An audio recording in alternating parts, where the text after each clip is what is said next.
Escrevo-te estas coisas, esperando e ver-te em breve, para que, se eu tardar, fique ciente de como se deve proceder na casa de Deus, que é a igreja do Deus vivo, coluna e baluarte da verdade. Olha só que interessante. Olha a preocupação de Paulo. Escrevo-te essas coisas, esperando e ver-te em breve, para que, se eu tardar, fique ciente de como se deve proceder na casa de Deus. Paulo, ele era preocupado com a igreja. Ele falou: mesmo que se eu não estiver aí, se eu demorar, olha, faça isso, faça aquilo, cuide disso, cuide daquilo, cuidado com essa situação, ensine isso, ensine aquilo. Então, mesmo estando ausente, Paulo se preocupava com a igreja de Cristo. Esta preocupação que Paulo demonstra com a igreja tem que ser a preocupação de todo fiel. Primeiro do pastor, do conselho da igreja, dos oficiais diáconos, mas de todos os fiéis. Todos devem estar preocupados e envolvidos com a igreja. Por quê? Porque nós somos membros uns dos outros. O que nos move é amor. Não é? Nós não fazemos parte de um clube social. Se você faz parte de um clube social, você não está muito preocupado ali com quem está do seu lado lá na piscina ou jogando tênis, né? A igreja não, o que move a igreja é o amor, é a comunhão, é a preocupação com os outros, é o chorar com os que choram, alegrar com os que se alegram. Então, todos devem estar preocupados, a exemplo do que o apóstolo Paulo fala. Tá?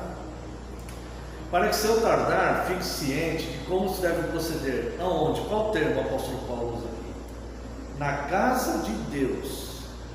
Ele usa o termo aqui, casa de Deus. Hoje em dia tem uma legião de pessoas, principalmente em redes sociais, dizendo que não é casa de Deus. Fala assim: não, mas não é casa de Deus, porque Deus não habita em templo feito por mãos humanas. Eles não entendem que Paulo falou isso, o contexto em que Paulo falou isso lá para tá? E de fato, Deus não habita mesmo num prédio, fica lá dentro, isolado. Só quando você abre, Deus está lá de novo, quando você sai, Ele fica lá dentro. Obviamente que não, tá? Mas a igreja é de fato a casa de Deus. Por quê? É na casa do Pai que Ele reúne seus filhos. É na casa dele que Ele congrega os seus filhos. Na casa dele que Ele recebe a sua família. Então pode ser num templo, pode ser numa sala, pode ser na casa de alguém. Aonde a igreja se reúne, ali é a casa de Deus. A igreja é um ajuntamento em assembleia, tá? Essa palavra eclesia, ela era usada pelos gregos. Os gregos inventaram a democracia, né? Então a forma de governo era plebiscito. Então eles convocavam homens com mais de 18 anos. Não sei se eu já falei isso. Eles convocavam os homens, quando eles tinham um projeto de lei para aprovar, eles convocavam os homens com mais de 18 anos para se reunirem no Senado em Atenas, e eles apresentavam o projeto e os homens votavam sim ou não em plebiscito aquele projeto. Essa palavra de convocação para o ajuntamento do Senado é eclesia, que é a igreja. Então a igreja é ajuntamento em assembleia. Tá? Então não existe igreja de pessoas isoladas. A igreja é o ajuntamento. Tá? Quando se fala, não, mas ela é invisível, o que é invisível é o corpo de Cristo. O corpo de Cristo, nós somos membros do corpo de Cristo, né? Você não, nós somos a igreja, não, nós somos membros da igreja, né? É um monte de coisa que tem que ficar, porque assim, é uma parte certa. É uma parte certa como errada, uma parte certa como errada, uma parte certa como errada, assim. Você fala, não, realmente mas é assim, isso aqui, isso está certo, isso está errado, você tem que ficar fazendo isso o tempo todo, né? Então, não é casa de Deus no sentido que Deus fica preso lá dentro, não, Deus não fica, mas é casa de Deus, sim. E a própria Bíblia diz que é casa de Deus, porque é onde Ele reúne seus filhos, tá? E fala mais, como se deve proceder na casa de Deus. Então, se existe uma orientação de como proceder lá, obviamente você tem que ir lá. Como você vai proceder lá? Nesse ajuntamento de pessoas, ou seja, na congregação, congregando, tá? Não só que eu estou isolado aqui, eu oro e Deus me abençoe, tá? E essa casa de Deus é a igreja do Deus vivo. Tá? Veja que a casa de Deus é a igreja do Deus vivo, coluna e baluarte da verdade. Ou seja, baluarte é apoio, suporte. Se você pegar dicionário, vai falar fortaleza inexpugnável. Essa é a igreja. E é por isso que ela é tão combatida assim, tá? É a coluna que sustenta o edifício.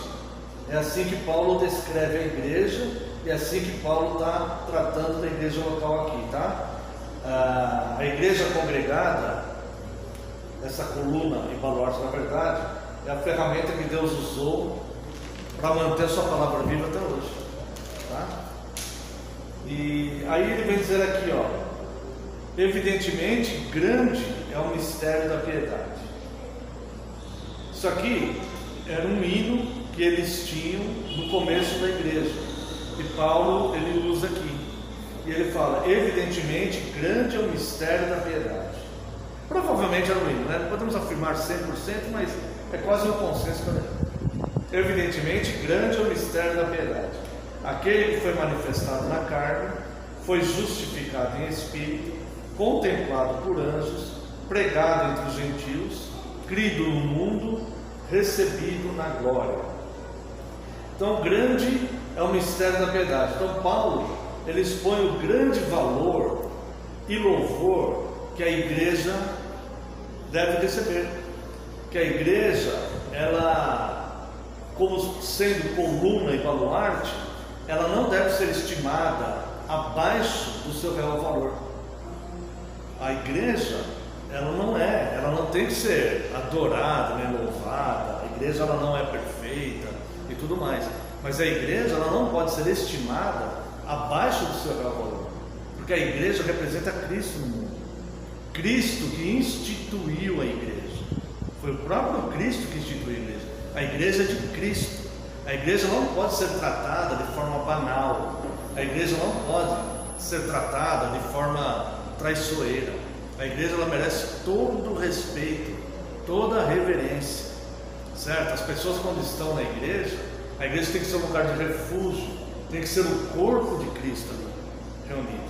Hoje em dia, a igreja é massacrada nas redes sociais.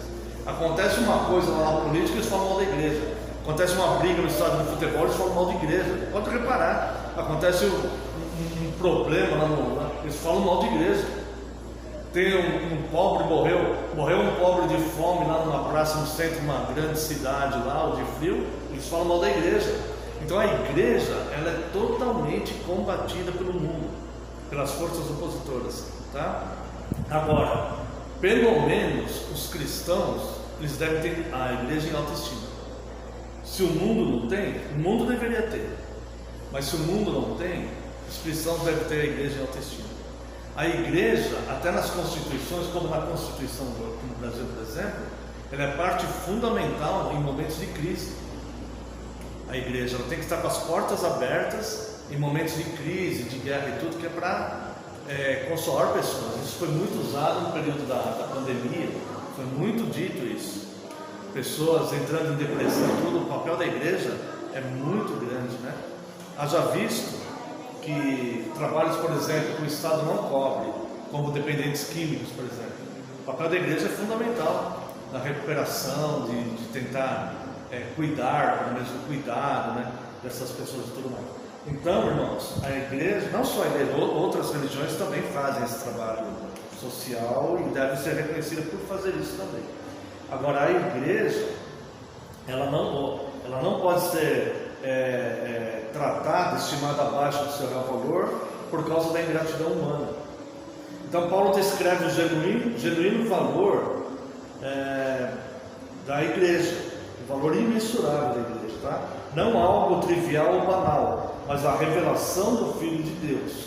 Cristo instituiu a igreja e é o seu dono, tá? Em Cristo estão ocultos todos os tesouros, né? Se a gente fosse ver lá, não vai dar tempo, mas Colossenses 2,3 fala isso.